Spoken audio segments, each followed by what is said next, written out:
did you recently spot a marketing initiative done by a competition across the globe and wish that you had done it yourself? Constantly, that's a source of inspiration because we keep learning. It's not it's a live subject. We keep constantly learning from others. The small thing that Lay's did with Messi, where Messi takes a pack of Lay's and makes it into a goat. The kind of almost contextual, topical marketing, right? Fantastic. It's a 10-second, but so engaging.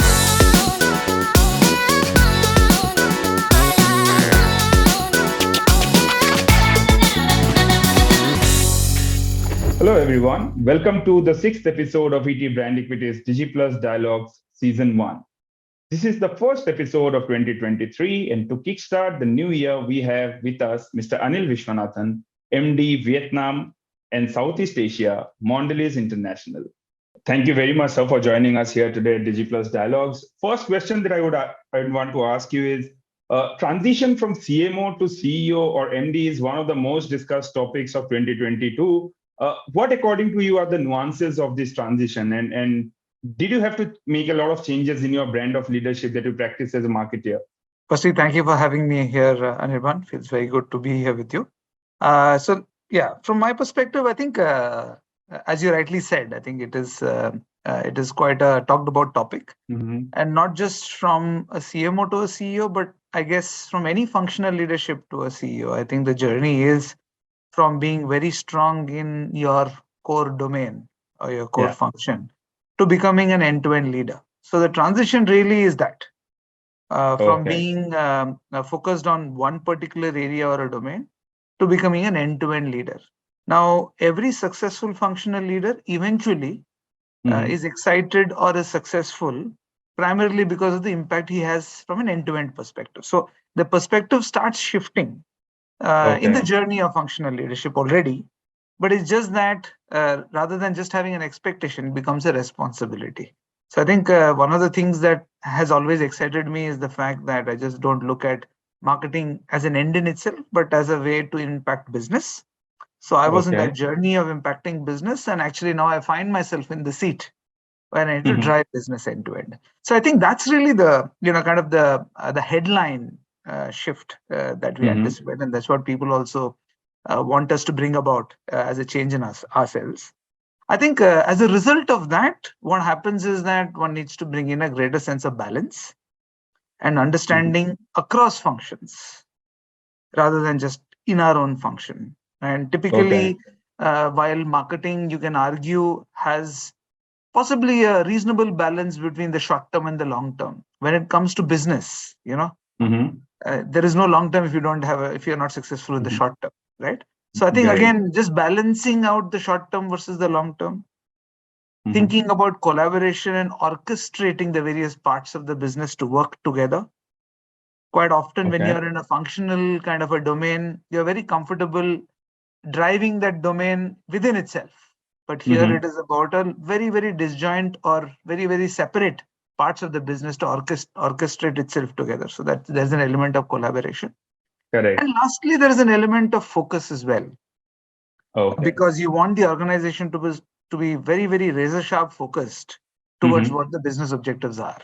And that's, of course, becomes a multiplicative challenge at the seat of a CEO, because he's not just ensuring that function and business objectives are met. There's actually all functions and businesses are all in the same direction.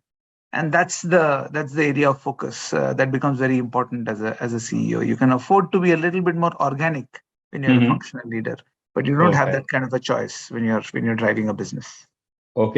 Staying on this topic, sir, we have seen decades of CIOs becoming CEOs, CFOs becoming CEOs, and now they are saying that CMOs are becoming CEOs and MDs because they no longer need to rely on sales to close their deal. The CMOs can straight away go interact as well as convert the customer. Do you relate to this perception? That is it why now CMOs are so highly looked upon? I mean, they were always highly looked upon, but now for business leadership roles, you see them moving to. I mean, I think a lot of the journey to becoming a CEO and what profile of leaders end up becoming CEOs. Has a kind of a context, has a certain context. And depending on that context, it somehow might seem to the external world that one type of CEOs are being preferred, or one type of functional leaders are being preferred as CEOs. A lot of it is linked to context. When there is a period of time when the whole system is going through a downward cycle and the focus is on margin, it might so be that more CFOs end up becoming CEOs because there's a lot of focus on P&L management, which comes naturally for a CFO because his center and his job is to manage the P&L. Correct. And you might argue that today we are in a growth cycle where there's a lot of focus around growth. There's a lot of focus around investment and ROI around those investments. And when you think about the fact that you want to drive growth and the fact that the CEOs or the large organizations, boards of the large organizations are saying, look, we have the investment. Find us the right avenues of investment, find us the right vehicles, find us the right brand stories, and give us that growth. Then naturally it becomes something that a CMO can deliver. So I think that's really the context, the external context. Otherwise, I would say that, as I mentioned earlier, great functional leaders who have the ability to think end to end and who have the leadership skills that's required to run a large, complex business can end up becoming CEOs from any function, right? So it's function agnostic in that context also. Great. Keeping you into the, or rather forcing the head of marketeer again on you for a while. How do you think the role of a marketeer has changed in the last 5 or 10 years? And what role has digital marketing played in enforcing those changes in you? Maybe I should respond to this question by finishing the second part of the previous question. Sure, and you had spoken a little bit about the fact that does the marketer find himself closer to business or closer to conversion?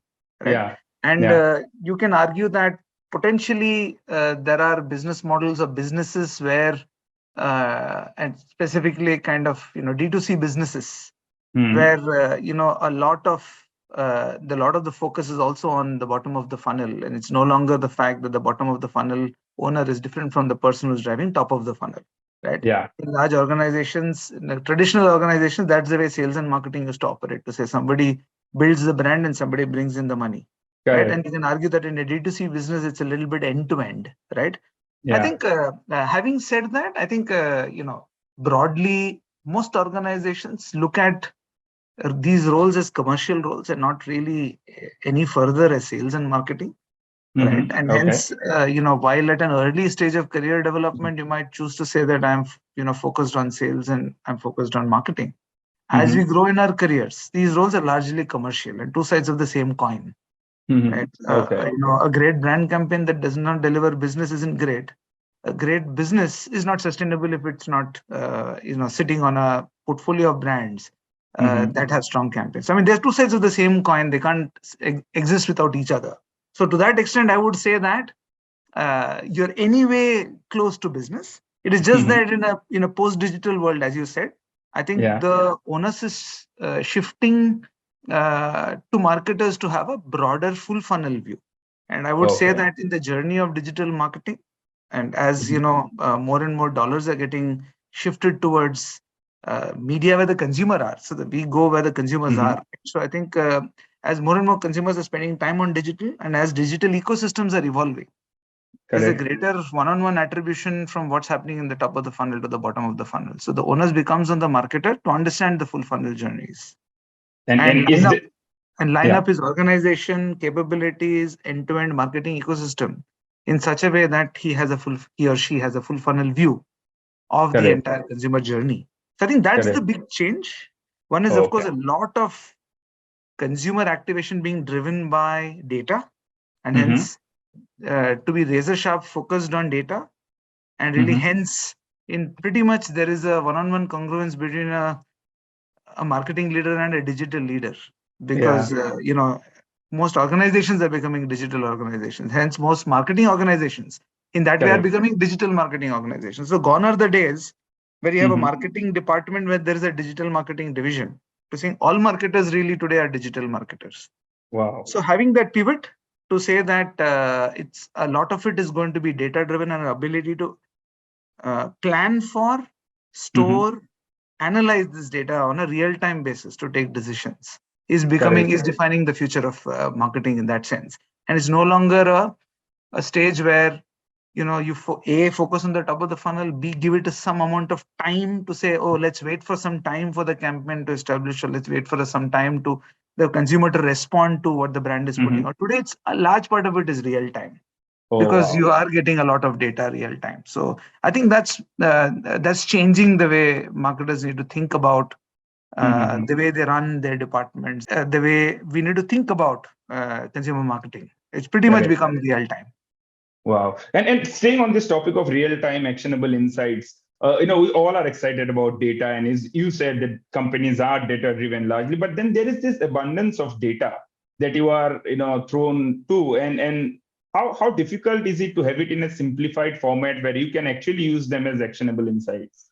It is a journey, and different organizations are at different stages. And I would not be lying to say that we have everything sorted out. It's a continuous organic process, and at no point of time can we say that we know it end to end very well. So we keep learning. Correct. And we take a very agile approach in this area. Having said that, I think what the most important part is start with the consumer and have a clear strategy.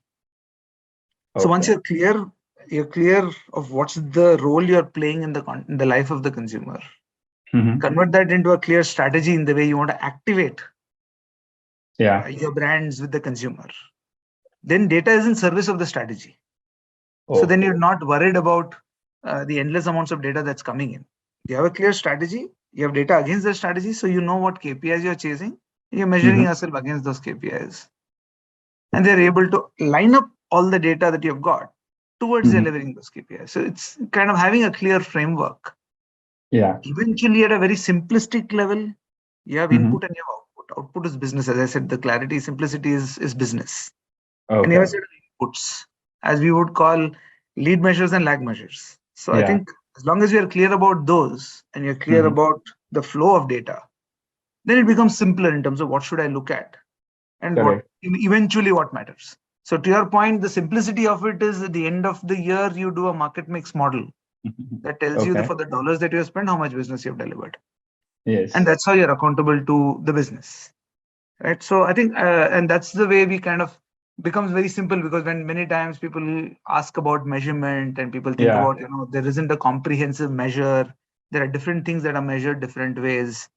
So I think to your point, if as a business leader, I keep myself very clear saying that I have an input output where I say net, the final output is the consumer putting my product into his mouth, and I measure the business that I've impacted, and I correlate it to the input I put in, assortment of inputs. And that's the final measure. That is the ROI for the sales that I've generated. Wow. Now, as a marketer, training the marketers, you all obviously then have to start breaking down the causal relationships of the steps that I'm taking towards influencing sale. And I'm measuring my inputs against them. Fantastic. And I have data to measure those inputs. So that's the way to look at it. I think, you are right. There is a tendency to overcomplicate. Of course, as I said, technology is evolving. There are different mediums. There are different products. Correct. So as heads of the businesses, we have to keep things simple, while acknowledging that in this individual parts, it might be a bit complex, but we have to bring it all together. That responsibility stays with us. Great. And talking about simplicity, a lot of it was said that AI would do for you. It'll sort the data. It'll actually understand the customer, help you understand the customer better as you map the customer journey at several touch points. Did it deliver to its promise, AI? Did it reduce human intervention and delivered efficiency? I think I would say that it's a journey, Anirban. It's I wouldn't say that we've just the way we talk about broader digital transformation. In the digital transformation journey, AI is something where I think different organizations, and even within our organization, different functions are discovering multiple use cases of where AI can really benefit the organization. I would say that repeatable, simpler decisions are much easier solved, and where the relationships are a little bit more linear and the logic is clearer, you find that AI can solve, and you have AI tools that can solve for some of these business problems. But can all business problems be solved? Can all of them be solved real time? The answer is no. And that's where there is still a value of human judgment and experience that comes into play. And there's an Correct. element of training, right? And the element of training comes in terms of the experience. And you have Correct. to train whichever tools you've got and guide Correct. it towards making sense of the data. So, I mean, to that extent, there's an element of experience involved, if I were to put it that way. Great. And while answering one question, you mentioned about great campaigns, and you have been a part of a lot of great campaigns. One of them I would like to mention is the launch of Oreo in India. It's considered as one of your landmark moments. If you had to do it all over again, will the media mix see a drastic change because of the role that digital is playing today? That's a very interesting question you ask, Anirban, and sets me back because it's pretty much almost a decade back. And I Yeah. would say that's also kind of a question that has been asked before in terms of how has marketing changed. I would say that one is the context, and who knows whether the context. So when I look at the category that Oreo operates in, sometimes I look at the entire category as a pre-Oreo and a post-Oreo. Because in our younger days, or in the late 90s, mid 90s, the way the category was and the way it is today, and the kind of choice that the consumer has is dramatically different. And I would say a lot of it is attributed to the increase in competition that we saw in the category, driven by Oreo, driven by, of course, some other players as well, right? So I think so. First thing to reflect would be, has the context changed, and has the consumer changed? You start from there, and then that will influence how we adapt what Oreo is to the new context and to the new consumer. So I think that's the way I would look at it. A large part of Oreo is timeless. What Oreo stands for, what Oreo is as an experience, and it's very interesting, right? Historically, Oreo is seen as something which is a hand-me-down through generations. They're pretty much all great iconic brands in our country. What you and I have grown up with, we pass it down to our children as a hand-me-down, as a ritual that passes on. So that's the power of the brand. There's a timelessness to it, to its experience, to the way, to the role it plays in consumers' lives, especially families with children, right? It is a very iconic role to play. And that role remains the same. The way it will manifest itself, both in terms of its messaging and the kind of engagement that it has with the consumers, will evolve based on the current context and the current consumer, what the consumer wants. I mean, that's the way I would frame it. So a lot of what the brand is will remain timeless. The way we would want to build the relationship of the brand with the consumer will be timeless. It's just that the context changes. I need to adapt to that. And finally, again, the question that's commonly asked to us, right? If one media channel is more important than the other, it doesn't really matter. We go where the consumer is. The media platform is just a way of engaging with the consumer. It's a way of, in the olden days, it's a way of conveying a message. In the 21st century, it's the way about engaging with the consumer, a two-way conversation with the consumer. Doesn't really matter which medium comes in, as long as we are clear about what the brand is and who the consumer is. We just build those connections. Great. So we move to our next segment, where I throw some questions at you and I expect a quick answer to it. We call it the stoppage time. The segment is called, are we discussing ROI a little too early when it comes to digital marketing? Yes. And I would say, when I say too early, I should caveat that, as I mentioned very early on in this conversation, that ROI is the eventual metric that we hold ourselves accountable to in terms of the impact we have on the business, right? But there is a degree of pragmatism that is required in the way we manage all our investments, right? So the pragmatic approach would be to say that, 70-20-10. When I'm very clear what the 70% of my resources are going against, and I have a clear ROI against it. There's a 20 where there's a little bit of test and learn, there's a little bit of risk involved, but we are clear that it is behind a set of platforms where we are clear about the kind of results we get. And the 10 is pure play experimentation, where we know very well that it could be zero, it may not work. But if it works, then it creates gold dust, because that's high. You don't know which direction it'll take. It's right for the brand, but you don't know whether it's going to be bang or bust. So I think it is never too late to ask ROI, but it is the role of a marketer and a business leader to provide the space for experimentation where ROI is not the consideration. Experimentation is the consideration. Learning is the consideration. To say you learn from that experiment, and once it works well, then you can lift and apply into multiple use cases, multiple platforms. Fantastic. Did you recently spot a marketing initiative done by a competition across the globe and wish that you had done it yourself? Constantly. Constantly. That's a source of inspiration because we keep learning. It's not it's a live subject. We keep constantly learning from others. The small thing that Lay's did with Messi, where Messi takes a pack of Lay's and makes it into a goat. Yeah. The kind of almost contextual, topical marketing, right? Fantastic. It is a 10-second, but so engaging, right? Work that Spotify India has done, really so engaging. The work that we constantly see on some of the good purposeful brands, whether it's Apple, Nike, the Apple recent communication on differently abled people and how the brand takes it upon themselves to help enable them to also engage with their daily lives and make it more productive. I'm saying many examples, but I would say Nike, Apple, Dove, Burger King, and more recently Spotify India are some of the inspirations that instinctively come to mind. Fantastic. So did you look at numbers of campaigns, especially digital marketing campaign numbers, through a lens of suspicion when maybe you felt like these numbers are too tough to believe? I would reframe that to say that rather than looking at it as a lens of suspicion, how do we push ourselves constantly to raise the bar? Right. Okay. So, at some point in time, impressions matter. And after some time, when you get into millions and billions of impressions, then you move into other measures of engagement. So every time a number goes up beyond a certain number of views, number of shares, you keep trying to push yourself to say, and that's where the ecosystem also becomes very, very handy. Our agency ecosystem, and when we have the best of the business working with us, they constantly help us raise the bar and clarify what should be the right benchmark that we should keep pushing ourselves against. So I think I look at it as a way to keep raising the bar rather than look at the numbers with suspicion.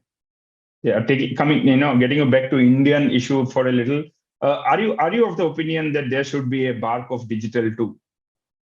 I mean, this as a responsible member of the forum till recently, in multiple industry forums, it was a constant conversation. Makes it very easy for practitioners and for the industry if you have a common integrated measure, right? Correct. So, I mean, that's obviously the kind of the holy grail, and we keep searching for it. The reality of it is then the mode of consumer engagement keeps changing by platform so frequently that to find a common measure also becomes very difficult. So I think if you're clear about principles and keep it simple by measuring eventual impact to business, it becomes much easier, if you ask me. And then really creating an ecosystem where you trust your agency partners and the agency partners trust you. And we know very clearly that the money that we spend, the agency feels takes the ownership to say, we are also in it to grow the business and I'm spending it like it's my money. Right? Then we are all in it together. So then there is a mutual trust that what we are doing is really trying to optimize with the best available data. We're never going to be in a situation in today's VUCA world to say, I have all the data to take a decision. Having a strong ecosystem, having a common objective, all of us focus towards driving business makes it much easier rather than searching for that holy grail of common measurement. Great. What is your favorite channel when it comes to performance marketing or other channels? Again, evolving, but I would say that I've done the most amount of full funnel activation that I have experienced is in Instagram. It's much more seamless for me, and I've done a lot of discovery when it comes to new age D2C brands on Instagram. So that remains in that sense, by default, it's the one that I'm most active on. So hence it is my performance marketing platform of choice. Great. Influencer marketing, will it emerge as the next big trend, or do you already see it emerging as one of the biggest trends in marketing? How we use it matters. Definitely, yes. And again, I've been asked this question many times before, the celebrity versus influencer, etc. I think it's never one versus the other.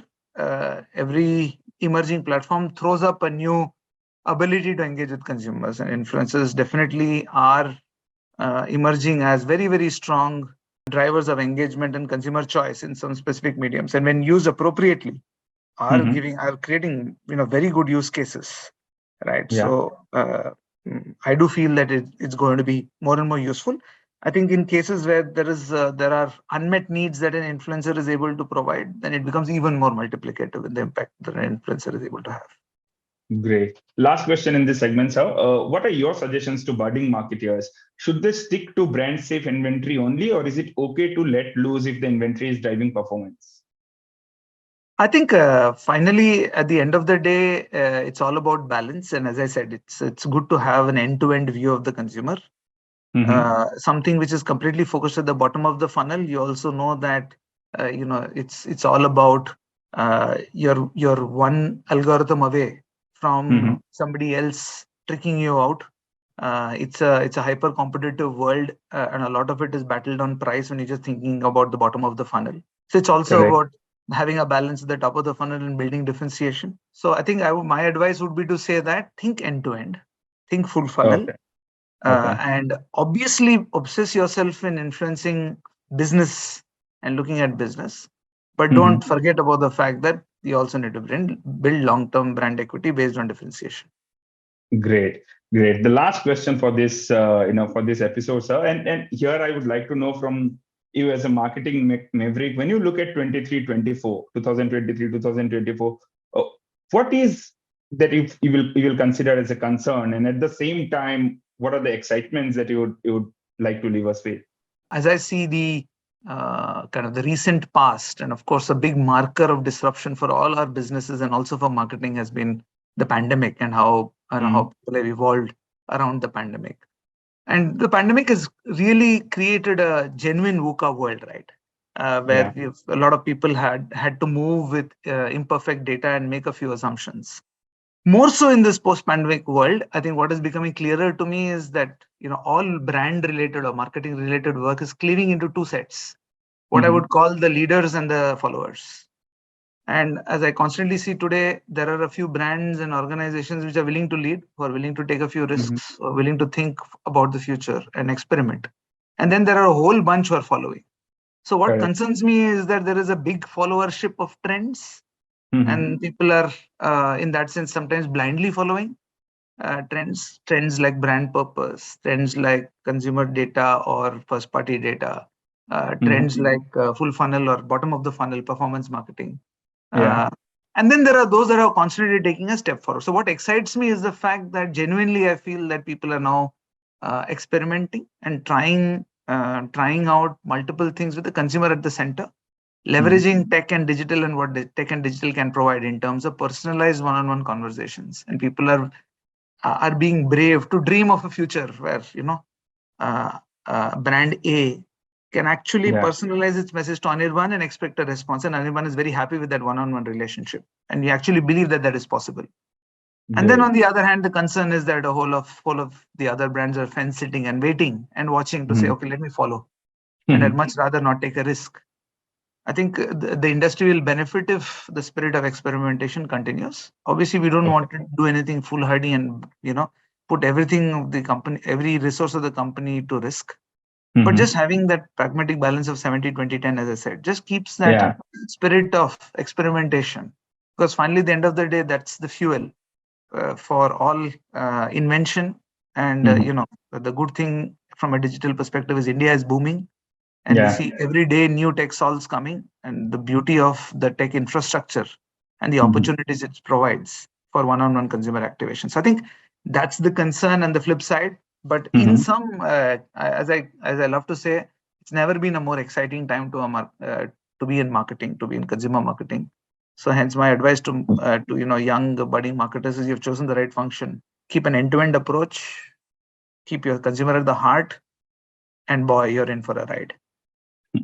Great. This is our first episode of the year, and could have been no better way to say Happy New Year to our readers and viewers. Thank you very much, sir, for your time. Thank you, Anirban. It was nice speaking to you.